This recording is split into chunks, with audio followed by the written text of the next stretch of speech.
Our video today is super short. We got a dirty sensor on my main camera, my A7R Mark V, and I thought that it could be really interesting for a lot of people if we went through a field maintenance kit and also how I do my sensor cleaning as I'm out on expedition.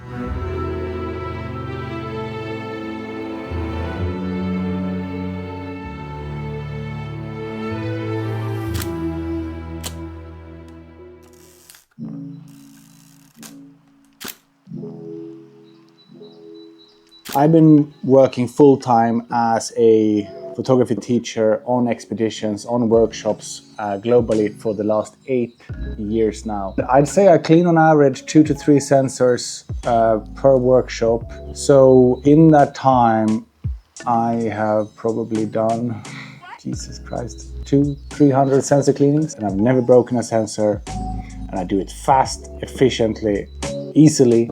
I have no fear whatsoever about cleaning sensors, and that's what I want to give you the confidence really to clean your own sensor and to take care of your stuff. But before we do all that, we're going to quickly take a look at my field maintenance and stuff going wrong avoidance kit, because it's the stuff going wrong avoidance kit that is defense number 1 to getting all your stuff dirty. It's really not much. It's this one, it's this one, and it's this one. That's the avoidance kit, okay? I got my 400 f2.8 with TC and a camera on right here. And here is my best friend. This is the Think Tank Emergency Rain Cover Lark. I can't tell you how many times this bad boy, or girl, depending on how you see it, has allowed me to keep shooting when otherwise I wouldn't be comfortable. I used it last time yesterday, so it's even a little bit humid right now. This is basically a rain sleeve, okay? I put it on so you see how it works. Got a zipper on this side, bunch of little fasteners. If we open that up, turn this bad boy upside down, you thread it over the lens. I shouldn't have to say this, but obviously you leave an opening. I hope I didn't have to say that. And you leave the opening forward. Yeah, so you can keep shooting. Yeah, I didn't say that, did I? Anyway, the zipper goes down. The zipper allows you to still get the tripod foot outside this waterproof package. On the back side, you have this see-through window that I normally don't use unless it's an extremely bad torrential downpour. I typically just put this whole stuff with the kind of like, with the camera here towards the end, allowing a centimeter or so of the camera to stick out, and I keep shooting. And I don't only close the zipper, but I close some of these fasteners, and that's that. I also use this one, which is defense level 1. This here is the primary defense if you're doing landscape photography. So you can see and imagine it's a shower cap, goes over the camera and over the lens as so, and allows you to keep shooting. And I got about 10 of these because every time I stay at an hotel and they have them, well, guess what? I nick one. The next thing, if I don't have a shower cap, is these ones, and I have a bunch of these and I swear by it. These are travel towels from Decathlon, the smallest version, as so. So it's basically a microfiber cloth. I don't use this to wipe my lenses. I use this to, if it's just a light rain or a rain that I think is too heavy to hurt my cameras, but I can't be bothered to get stuff out of my bag, or perhaps I'm shooting a seaside and there is salty water splashing up on my lens, but I really still want to keep shooting. Well, goes over the camera, goes over the lens, and as I'm ready to expose, I lift it, I click, and I drop it. It has this little elastic thing here on the corner to roll up the towel. I use that normally around the lens so that this one doesn't blow away in the wind. Put it in the washer when it's dirty, and it just works. That kind of takes care of the first level of defense. Next level, we have air blower. An air blower is for cleaning when something is already dirty. This is the original one, I think, at least from Giotto's. Works fantastic every time. This here is my little travel kit The box is just something I got once when I bought sensor cleaning kit. Well, actually, I didn't even buy this. A friend of mine bought it and left it at my house, and I've been using it for the last 5 years. So thanks for that, Johnny. Obviously, I have a lens cloth. I always bring 2 to 3 lens cloths with me, and one of them stays here in this kit, which is my really cleaning when I get back to the lodge or the hotel or whatever I'm staying kit. So this one never goes out into the field, never gets any gravel or gunk on it. It stays clean. If I destroy the other ones, then I take this one out with me, but this is the backup one. I got VSGO sensor cleaning liquid. These things last forever, and I'm just looking at it, and this one expired in 2019, and I'm still using it, no problem. Don't know why I've never seen that it has an expiration date before. Yeah, so this one expired 5 years ago, and it's still fine. I am using APS-C size sensor swabs for my full frame camera. No one could ever convince me to buy full-size sensor swabs because it's a nuisance.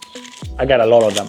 Typically, one cleaning for me takes between 2 to 3 swabs, and I have these many because I typically help my guests on workshops to clean their sensors. I just buy them in bulk on Amazon, whatever is cheapest, because you throw it away after you use it once. I wouldn't pay for a branded product. I don't even know what brand is this.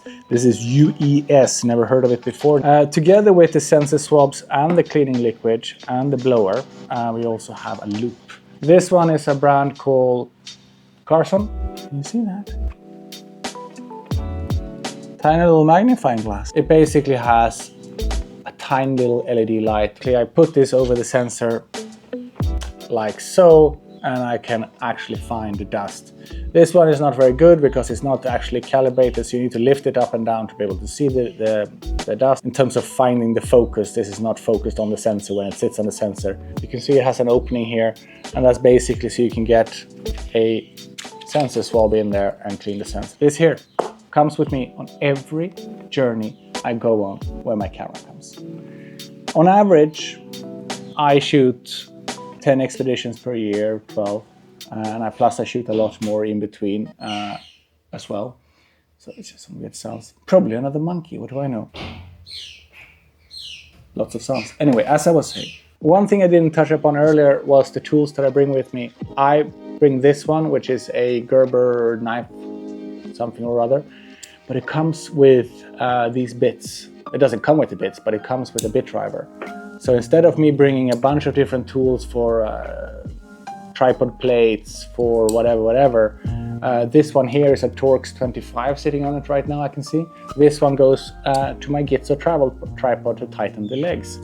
So I just bring one tool that has it all. You never know when you're gonna need a bit driver with the correct bit. And obviously I have the correct bit for all my appliances that has either a Torx or an Allen key. It also has a tiny little awl for making holes. It has a fairly large size scissor, which I love.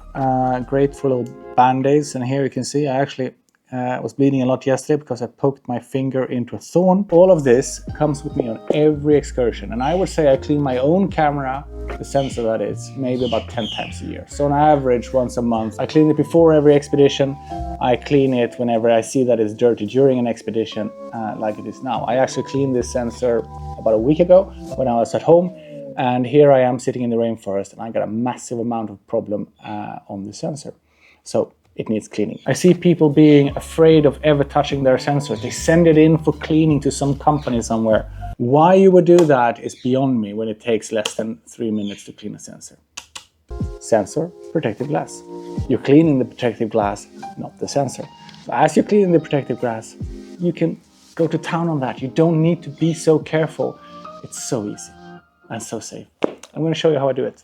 Here we have my Sony a7 on Mark V. To clean the sensor, we first have to go into menu, work our way down to yellow or to the setup menu, work our way all the way to the bottom. Not that complicated. I think it's under setup. Yep, here we go. Anti-dust function to the right, sensor cleaning. Yep, performs sensor cleaning. We allow it to do that because it does that before we move in. So now it is ready for us to start cleaning, and we do this to make sure we don't destroy the gimbal that is actually protecting our sensor.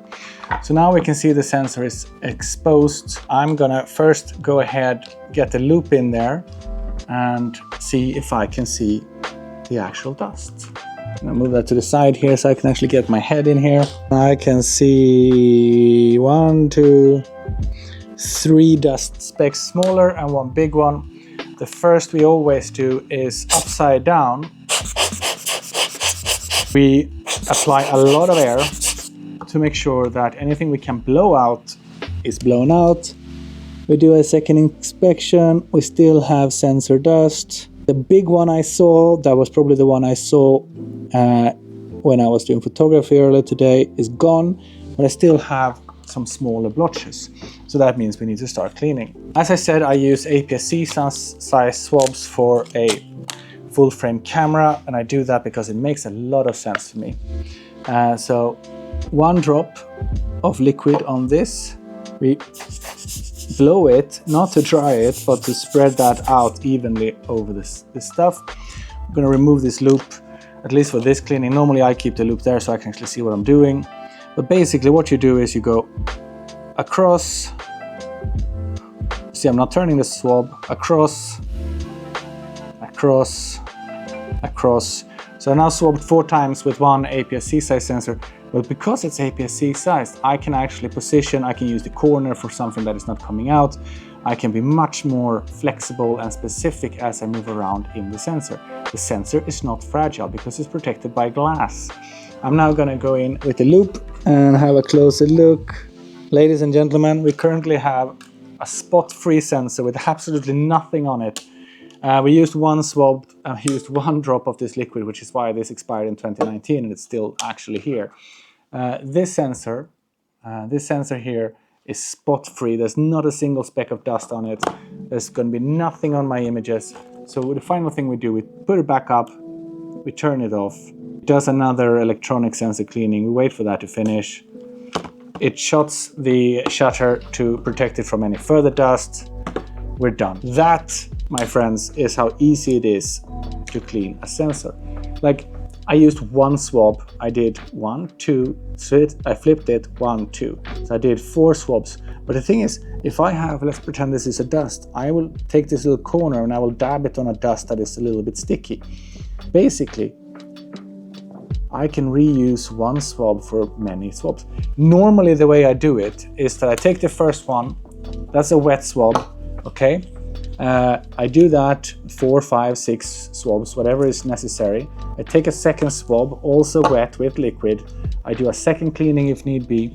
And then finally, I do a dry swab without the liquid to just make sure that I mop up any lines, any streaking, any residues, or whatever it is.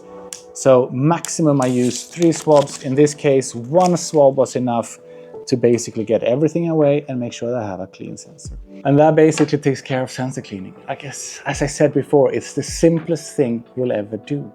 Thank you for watching. As always, feel free to subscribe. Join me on my journey of landscape and wildlife photography around the world. A bit of conservation stuff thrown in as well. I'm going to head out shooting now. It's coming up on our next excursion, and I'm hoping and dreaming for howler monkeys. We've already seen plenty of squirrel monkeys, capuchins, marmosets, but not so many howlers. We've seen 3 howlers away in the distance. I would love to shoot some howlers, so I'm going to do that now. Thanks for watching. Subscribe, comment. Do you bring anything, by the way, that I didn't think of? Let me know in the comments below. Ciao, guys.